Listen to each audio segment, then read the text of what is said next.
बिहार में चुनाव नतीजे को लेकर बड़ी दिलचस्पी के बीच ये जानना रोचक है कि आखिर कौन से बड़े कारण रहे जिनके कारण महागठबंधन धराशायी होती दिख रही है।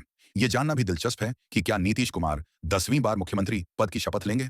इनके अलावा सर्वाधिक चर्चित सीटों की स्थिति 2020 के मुकाबले इस बार के चुनाव परिणाम में अंतर, प्रशांत किशोर के राजनीतिक दल जनसुराज और असदुद्दीन ओवैसी की पार्टी एआईएमआईएम और लालू यादव के बेटे तेज प्रताप यादव का हाल को लेकर भी जिज्ञासा रही।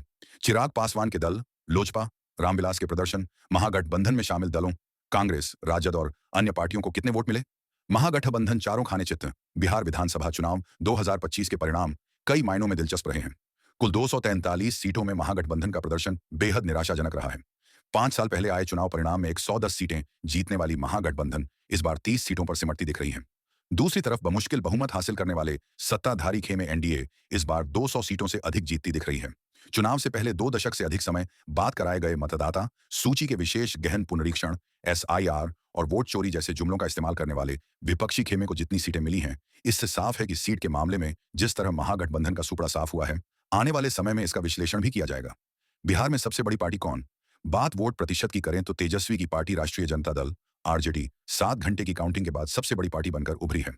राजद को 23% से अधिक वोट मिले हैं। 20% वोट के साथ भाजपा दूसरे नंबर पर रही है। हालांकि सीटों के मामले में भाजपा सबसे आगे है। इस परिणाम का एक चौंकाने वाला पहलू यह भी है कि मतदान प्रतिशत के मामले में जनसुराज का कहीं भी अता पता नहीं है।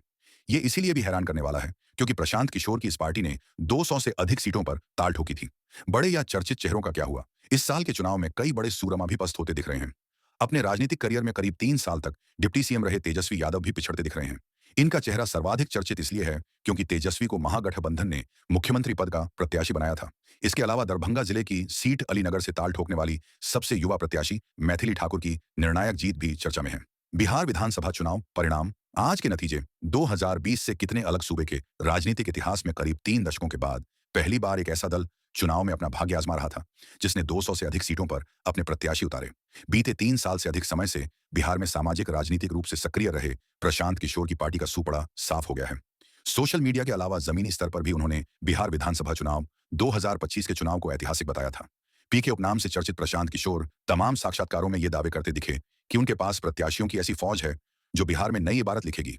हालांकि वे खुद इस बात को भी रेखांकित करते थे कि जनसुराज पार्टी या तो अर्श पर होगी या फर्श पर।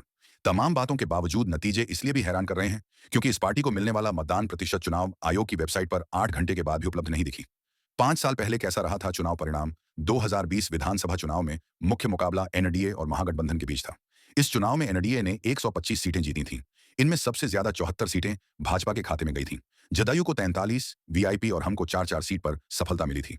राज्य की 110 सीटें महागठबंधन के खाते में गई थीं।